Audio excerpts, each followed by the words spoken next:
কিন্তু হাসিনার মামলাতে যারা আছে তাদের সবাইকে মুক্তি দিতে হবে, কারণ এই 16 বছরে তাদের উপরে যে নির্যাতন করা হয়েছে, এই মানুষগুলোর জীবনের স্বর্ণযুগ যে সময়টাকে মনে করা হয়, সেই সময়টা তাদের জীবন থেকে কেড়ে নেওয়া হয়েছে। আমরা আমাদের সাথে যারা উপস্থিত আছেন তাদের মধ্যে প্রায় 3 জন আছেন যারা বন্দী ছিলেন। তাদের যে কষ্টের জীবন, সেই জীবনের কথা শুনবো। আমরা প্রথমেই সিরাজুল ইসলাম ভাইয়ের কাছে যাই।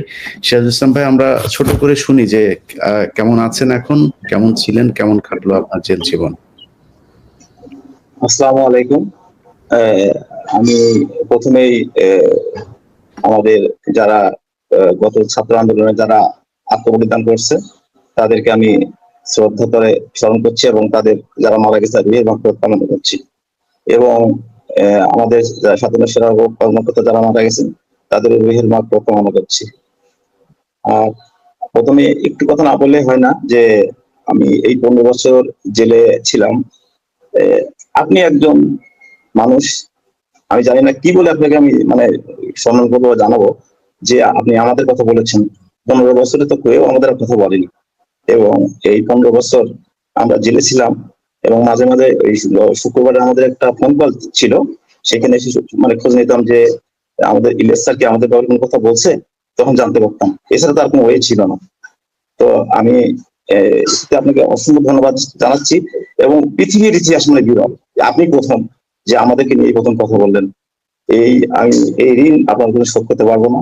এবং আল্লাহর কাছে আমি সবসময় দোয়া করি, আমরা সবাই দোয়া করছি আপনার জন্য, যে আল্লাহ আপনাকে যেন দীর্ঘায়ু করুক এবং আপনি যেন আরো অনেক বড় কোনো কিছু আমাদের জন্য করতে পারেন। এই জন্য আপনাকে আমি সবসময় দোয়া করি।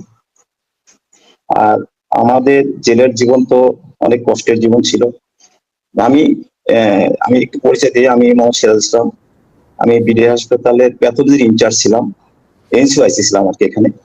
তো এই ঘটনা যখন ঘটে তখন আমি প্যাথোলজিতে হাজির ছিলাম। যেহেতু আমার দরবারে কোনো নাম ছিল না, আমার দরবারে যাইনি, বাইরে কোথাও আমি যাইনি, প্যাথোলজিতে হাজির ছিলাম। এরপর আমি ওখানে থাকার পরে আমি সারাদিন ওখানে ছিলাম, পরের দিনে ওখানে ছিলাম, মানে 25-26 তারিখে 2 দিন ওখানে ছিলাম। তো যাওয়ার পরে আমি তখন বাসায় চলে আসি। এরপরে তখন আমাকে ডাকা হয় অফিসে, নিয়মিত অফিস করি। 9 সালে কোনো রকম কোনো সমস্যা হয়নি। 10 সালে যখন আসলাম, সে জানুয়ারি ফেব্রুয়ারি মাসে সম্ভবত ফেব্রুয়ারি মাস, আমাকে বলা হলো সাক্ষী দিতে হবে। তো যেহেতু আমি দেখিনি, জানিনি, তাহলে আমি দেখি নাই, জানি কি সাক্ষী দেবো। তখন আমি আমাকে 3 দিন সময় দেওয়া হলো, যে তোমাকে 3 দিন সময় দেওয়া হলো, তুমি 3 দিনের ভিতরে তুমি সিদ্ধান্ত নাও, নাহলে কিন্তু আমাদের করার কিছু থাকবে না, জেলে পাঠাতে হবে। তখন এর ভিতরে আমার মা খুব অসুস্থ ছিল। মা চোখে দেখতেন না, উনি এবার হার্টের রোগী ছিলেন এবং ডায়াবেটিস ছিলেন। তো মাকে বললাম, মা আমার এই ঘটনা কি করবো এখন? মা তখন বলছে, বাবা তুমি সাক্ষী দিও না, কারণ একদিন সবাইকে তুমি মরতে হবে। তুমি জেলে চলে যাও, তো 10টা ভাইকে তুমি ক্ষতি করো না। এখানে আটক বলে রাখি, আমাকে ব্ল্যাঙ্ক কাগজে সইয়ের কথা বলা হয়েছিল, যে ব্ল্যাঙ্ক কাগজে সই করতে হবে অফসেট পেপারে। ওনারা আমাকে সাজিয়ে দিলে আমি সেটাকে আমি বলবো মাইকে গিয়ে, কিন্তু আমি এটাকে অস্বীকার করি। তারপরে আমাকে কি করলো, আমাকে লাস্টে 10 সালের ফেব্রুয়ারি মাসে শেষের দিকে আমাকে আবার সুযোগ দিল 7 দিন। ওই আমি একই কথা বললাম যে আমি সাক্ষী দেবো না, আমার ভাগ্যে যা আছে তাই হবে, এই কথা বলে আমি চলে আসছি। পরে 7 দিন পরে আমাকে আবার ডাকা হলো, ডাকার পরে আমি আবার গেলাম। যাওয়ার পরে আমাকে বললো সাক্ষী সই করো। আমি স্যার আমি সই করবো না। কারণ হচ্ছে সই এই জন্যই করবো না, কারণ আমার নাম নির্দেশ, যে আমি যে দেখিনি, আমি দরবারে যাইনি, বাইরে বের হইনি, আমি তো হাজির ছিলাম এখানে। বলতে এগুলো কথা বলে লাভ হবে না, তাহলে জেলে যাওয়া লাগবে। আলহামদুলিল্লাহ স্যার, যদি আমার রিজিক জেলে থাকে অবশ্যই জেলে যাবো, করার কিছু নেই। পরে আমাকে স্যার মার্চ মাসের 10 তারিখে আমাকে একটা সুযোগ দিল সকালের দিকে, শেষ সুযোগ। তখন আমি ডিনাই করছি, না আমি দিব না। পরে আমাকে 10 তারিখে আমাকে মানে 2010 সালের মার্চ মাসের 10 তারিখ, সম্ভবত বুধবার ছিল আমার যতদূর মনে হয়, ওইদিন আমাকে পাঠালো, আমাকে এবং আমাদের যে ইউনিট হাবিজার ছিল সেলিম সরওয়ার, এই দুজনকে পাঠালো জিজ্ঞাসাবাদের জন্য আপনার ইয়েতে, এই মালিবাগ সিআইডিতে। পাঠানোর পরে সিআইডিতে যারা কর্মকর্তা ছিলেন, ওখানে আমাকে বলা হলো যে আপনি সাক্ষী দেবেন না রিমান্ডে যাবেন। আমি সাক্ষী দিলে তো আমি ওখানে দিয়ে আসতাম, তত পিলখান থেকে আসতাম না। তারপরে ওনারা আমার যে পাশে যে হাবিজার ছিল, আমাদের ইউনিটের হাবিজার সেলিম সরওয়ার, ওনাকে বললে উনি রাজি হয়ে গেলেন। আমার সামনে আমি সই করলাম এবং ওনাকে আবার আধা ঘন্টা 40 মিনিট পরে ওনাকে আবার ফেরত নিয়ে আসো পিলখানায়। আমি ওখানে ডিনাই করে দিয়েছি, না আমি সই করবো না, এবং আমি যা আছে আমার ভাগ্যে তাই হবে, কিন্তু আমি মিথ্যা সাক্ষ্য দিব না। তারপরে আমাকে সেগুলো রিমান্ডে নেওয়া হলো, 9 দিন রিমান্ড খাটলাম, খাটবার পরে জেল হাজতে পাঠানো হলো। তারপরে তো অমানবিক কষ্ট করলাম, কষ্ট করে তো 2000 আপনার 2010 সালে যখন জেলে গেলাম, তখন আমাকে পাঠিয়ে দিল মুন্সিগঞ্জে গেলাম, কাশিমপুরে গেলাম, এইভাবে জেলে জেলে ঘোরালো করছে, বেশ অনেকদিন ঘোরালো। আমরা জেলের ভেতরের খবরটা বরং ফারুক ভাইয়ের কাছ থেকে শুনি। সিরাজুল ভাই, আপনার বিস্তারিত ইনশাল্লাহ আমরা শুনবো। আপনাদের এই করুণ ইতিহাস, আমার মনে হয় বাংলাদেশে এটা নিয়ে যদি সিনেমা তৈরি করা হয়, অন্তত 3-4 হাজার সিনেমা বানানো যাবে। আমি আপনাদের পরিবারগুলোর সাথে মিশে যতটুকু দেখলাম।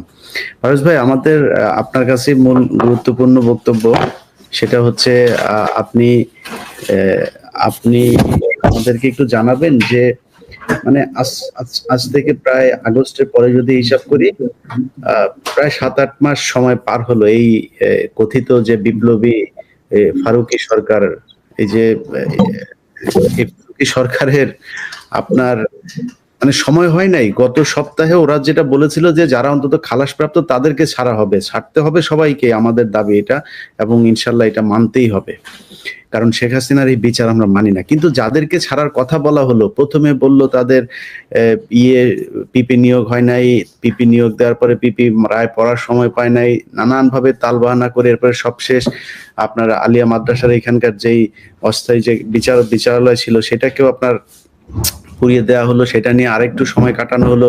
সব শেষ তাদের হাতে তো এই গত সপ্তাহে, অর্থাৎ এই সব শেষ যারা বের হলো সেখানেও তো তাদের সুযোগ ছিল।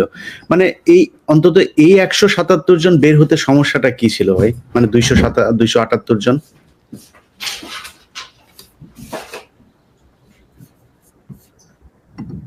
এবং কথা বলবার সুযোগ করে দেওয়ার জন্য অসংখ্য ধন্যবাদ। আপনার মাধ্যমে যারা শুনছেন তাদেরকে ধন্যবাদ। আমি ইলিয়াস, আপনার কথাটা বলার আগে একটু মানে এই বিষয়টা নিয়ে কাজ করার কারণে দুঃখবোধ থেকে যেটা বলছি, সিরাজ ভাইকে শুনছিলাম জেলখানায়, আমি জানি না ওনার সাথে আমার দেখা হয়েছিল কিনা, 2015 এবং 2020-এ দুবার, আমার সব মিলে প্রায় 8 মাস। সৌভাগ্যই বলি, এই সরকারের অধীনে যারা জেল খেটেছেন, অন্তত তারা একটা জিনিস নিশ্চিত যে তারা অন্যায় করেননি বলে, মাথা নত করেননি বলে তাদেরকে জেলে যেতে হয়েছে। তা আমার সৌভাগ্য হয়েছিল 2015 এবং 2018-20-এ দুবার জেলে যাওয়ার। আমি যেটা বলছিলাম সেটা হচ্ছে যে একটি কথা আমরা শুরু থেকে বারবার বলছিলাম, এই সরকার পতিত সরকারের পরে এই সরকার যখন আসলো, আমরা সেখানে বলছিলাম যে যেহেতু হাইকোর্টে একটি রিট করা হইলো এবং ব্যাপক শুনানির পরে মহামান্য হাইকোর্ট এই বিষয়টা আস্থায় আনলেন, বিশ্বাসে আনলেন যে ওখানে একটি একপেশে তদন্ত হয়েছে, একটি একপেশে মন গড়া একটি আদিষ্ট হয়ে তারা যে চার্জশিটটা দাখিল করলেন, সেই চার্জশিটের ভিত্তিতে ভুয়া সাক্ষী দিয়ে একটি জুডিশিয়াল জাজমেন্ট দেওয়া হলো, আসলে এর মাধ্যমে কিছু লোককে হত্যা করা হলো। আমরা বলছিলাম যেহেতু এটা হাইকোর্ট বিশ্বাস করলেন যে একটি ভুল তদন্ত হয়েছে, এবং এর ভিত্তিতে বাংলাদেশের বর্তমান অন্তর্বর্তীকালীন এই জনপ্রতিনিধি সরকার তারা একটি তদন্ত কমিশন করলেন। তাদের এই তদন্ত কমিশন করার মাধ্যমে এটা প্রমাণ হলো যে তদন্ত সঠিক হয়নি বলে নতুন করে তদন্তের প্রয়োজনীয়তা আছে, এবং ওনারা সেই তদন্ত কমিশন করে দিলেন। সঙ্গত কারণেই আমাদের প্রশ্ন ছিল, যেহেতু নতুন করে তদন্ত হচ্ছে, এই তদন্তের মাধ্যমে পুরনো তদন্তটি ভুল প্রমাণিত, এবং ওই তদন্তের উপর ভিত্তি করে যত রায় হয়েছে, আদেশ হয়েছে, সবই ভুল। সেখানে প্রত্যেকটা মানুষ যার খুনের অভিযোগে মৃত্যুদণ্ড হয়েছে, অথবা যাবজ্জীবন হয়েছে, অথবা বিভিন্ন মেয়াদে কারাদণ্ড হয়েছে, একইভাবে যিনি খালাস পেয়েছেন সবাই কিন্তু 17 বছর জেল খাটলেন, সবাই 17 বছর জেল খাটলেন। তার মানে কি? অনিয়ম, অবিচারের মানে একেবারে শ্রেষ্ঠ উদাহরণ। যার ফাঁসি হয়েছে সে জেলে আছে, হ্যাঁ, তারটা হাইকোর্টে কনফার্মেশনের বিষয় আছে, অ্যাপিলেট ডিভিশনে অ্যাফার্ম হওয়ার বিষয় আছে, কিন্তু যিনি খালাস পেলেন, এবং আপনি শুনে অবাক হবেন, আমাদের যখন হত্যা মামলার চার্জশিট দেওয়া হয় তখন সেখানে একটি কথা বলা ছিল যে এই মামলার সাথে বিস্ফোরক মামলার একটি চার্জশিট হবে, সেখানে 30 জনকে অভিযুক্ত করা হয়েছে, একদম 30 শব্দটি লেখা আছে, 30 শব্দটি লেখা আছে যে এই 30 জনের ব্যাপারে অভিযোগ দেওয়া হবে যারা বিস্ফোরক ফুটিয়েছিলেন বা বিস্ফোরকের অভিযোগে তারা অভিযুক্ত। অবশ্য দেখা গেল কি, এই হত্যা মামলায় প্রথমত তারা যেটা করলেন সেটা হলো যে এই হত্যা মামলা যেহেতু একটি এফআইআর থেকে এই হত্যা মামলা এবং বিস্ফোরক মামলা হইলো, আমাদের দেশের এটাই হচ্ছে ইনস্টেন্স, এটাই কাস্টমস, দুটো মামলা একত্রে চলবে। একজন সাক্ষী যখন একটি মামলা সাক্ষী দেবে, এই সেম সাক্ষী ওই মামলাটাও আবার যোগ হয়ে যাবে, তাকে নতুন করে সাক্ষী দিতে হবে না। সকল বাংলাদেশের বড় বড় মামলাগুলোতে এটা হয়েছে, কিন্তু তা ওনারা করলেন না, দুটো মামলাকে আলাদা করলেন। কি করলেন? হত্যা মামলা রায় দিয়ে যারা এখানে খালাসপ্রাপ্ত হইল তাদেরকে আবার ওই সেই বিস্ফোরক মামলা যেখানে ওয়াদা ছিল, লিখিত ওয়াদা, সিএসএ চার্জশিটে পুরোপুরি বলা ছিল যে 30 জনকে অভিযুক্ত করা হবে, সেখানে সকল খালাসপ্রাপ্ত আসামিদেরকে, আমার জানা মতে যদি ভুল না হয় অঙ্কটা 272 জন খালাস পেয়েছিলেন ট্রায়াল কোর্টে, সবাইকে ওখানে অ্যাড করে দিলেন।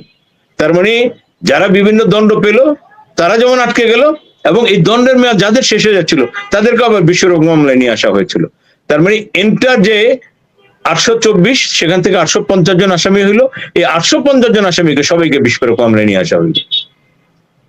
এটি মানে একেবারেই পরিষ্কার হইলো যে এটি একটি প্ল্যান গেম। এই বিডিআর কে ধ্বংস করে দেওয়ার জন্য এই নিরীহ বিডিআর সদস্যদেরকে এভাবে আটকে রাখা হলো। বলছিলাম যে তদন্ত কমিশন যখন হয়েছে, যখন নতুন করে তদন্ত চলছে, সঙ্গত কারণে পুরনো যারা ওই ভুল তদন্তের মাধ্যমে, ভুল রায়ের মাধ্যমে ভেতরে ছিলেন তাদেরকে ছেড়ে দেওয়ার কথা, এইটি আইনের বিধান, দুনিয়া জুড়ে এটাই আছে। কিন্তু সেখানে আমাদের এখন পর্যন্ত যারা খালাস পেয়েছেন, যারা শুধু জজ কোর্টে খালাস পেয়েছেন, হাইকোর্টে এবং অন্য জায়গায় এই খালাসগুলির ব্যাপারে কোনো প্রশ্ন ওঠে নেই, এই ধরনের 178 জনকে ছাড়া হইলো। এর মধ্যে প্রায় 90 জনের মতো আছেন যাদের ব্যাপারে কোনো প্রশ্ন নেই, তারা এখনো ভেতরে আছেন। এরপরে যারা বিভিন্ন মেয়াদে দণ্ড হইল, যাদের সার্ভ আউট হয়ে গেল, সেই অঙ্কটা যেমন এখনো রয়ে গেছে, একইভাবে যারা হাইকোর্ট থেকে খালাস পেলেন সেই অংশটা এখন ভেতরে রয়েছে। মানে বিচারের নামে যে নির্মমতা এখনো চলছে, আগে যখন চলতো কালো কাপড়ে কালি লাগলে দেখা যায় না, কিন্তু সাদা কাপড়টায়, এই সাদা সরকারের আমলে যখন আমরা এই অবিচারের সম্মুখীন হচ্ছি, নিরীহ বিডিআর সদস্যরা যখন এখনো ডুকরে ডুকরে যাচ্ছে, তখন বেশি কষ্ট লাগে। এই জন্য বলছিলাম যে গত তারিখে আমরা আশা করছি গত ধার্য তারিখে 178 জনকে কিছুটা হইলো ছেড়ে দিয়ে কিছুটা হইলো পাপ মোচন হয়েছে।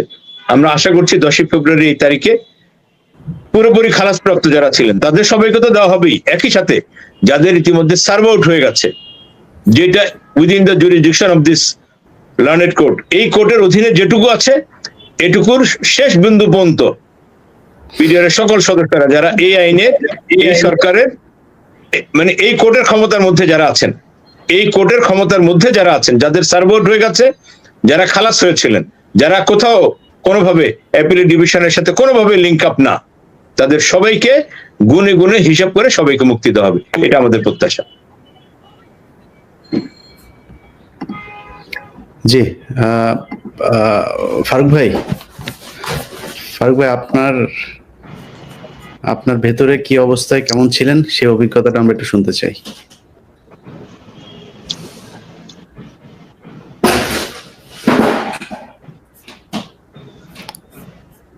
জি, আসসালামু আলাইকুম। আজকের এই প্রোগ্রামে আমাকে সুযোগ দেওয়ার জন্য সর্বপ্রথম আল্লাহ সুবহানাহু ওয়া তাআলার শুকরিয়া আদায় করছি। অতঃপর আমাদের প্রিয় এবং সাহসী সাংবাদিক ইলিয়াস ভাই, আপনার প্রতি কৃতজ্ঞতা প্রকাশ করছি। আমাদের জেলখানার জীবন বলতে প্রাথমিক পর্যায়ে যখন আমরা জেলখানায় গেলাম, আমাদের জেল কোড অনুযায়ী বন্দীদের সকালে ছেড়ে দেওয়া হয়, আবার সন্ধ্যার একটু আগে আবার মানে নিজ নিজ ভবনে আটকে দেওয়া হয় গণনার পর। কিন্তু দুর্ভাগ্যজনক ভাবে আমাদের প্রতি সেন্সর আরোপ করা হয় এইভাবে যে আমরা কোনো মুভমেন্ট করতে পারবো না, 24 আওয়ার্স আমাদেরকে লক করে রাখা হবে। যথারীতি আমরা ওখানে 24 ঘন্টা একটা রুমের মধ্যে 24 ঘন্টা 200 থেকে 250, কোন রুমে রুম অনুযায়ী সবাইকে বন্দি রাখা হয়। আমাদের সবচেয়ে বড় যে প্রবলেম হয়, মানুষের পানির যে সমস্যা, মানুষ অজু করবে, নামাজ পড়বে, গোসল করবে। আমরা সৈনিক মানুষ, আমরা প্রতিদিন গোসল করা, অজু করা, পরিষ্কার পরিচ্ছন্ন থাকা, এটা ছিল আমাদের নিয়মিত রুটিনের একটা অংশ। কিন্তু আমরা জেলখানায় গিয়ে আমরা প্রাথমিক পর্যায়ে, আমি কারা কর্তৃপক্ষের প্রতি সম্মান রেখেই বলছি যে ওনারা হয়তো প্রাথমিক দিকে ওই রকম ব্যবস্থা করতে পারেননি, কিংবা কেন করেননি আমরা জানি না। ওই পর্যায়েটা আমরা 24 ঘন্টা লক আপ ছিলাম এবং আমরা গোসল করতাম না, কারণ গোসলের পানিটা ওইভাবে আমরা পেতাম না, হয়তো 5 লিটার। এমন হয়েছে যে আমার গোসলের পানিটা যখন আমার শরীর নিংড়ে নিচে পড়ছে, আর একজন বাটি দিয়ে সেই পানিটা সংগ্রহ করছে এবং সেই পানি দিয়ে সে আবার তার প্রয়োজন সারছে। কাপড় কাচার পানি, আমি যখন কাপড় কাচ্ছি, সেই কাপড় কাচার পানিটা আমি যখন ফেলে দিতে চাচ্ছি, আরেকজন বলছে যে ফারুক ভাই পানিটা ফেলেন না, আমি ওইখানে একটু কাপড়টা ওয়াশ করব। এরকম একটা পানির সমস্যা ছিল। এরপরে যে সমস্যাটি ছিল, আমাদের কোর্টটা যখন শুরু হয়ে গেল, এই কোর্ট চলতো আপনার রবিবার থেকে বৃহস্পতিবার পর্যন্ত। আমরা প্রায় 8 শতাধিক আসামি, এই যে ডান্ডা বেরি, প্রত্যেককে ডান্ডা বেরি লাগানো হতো।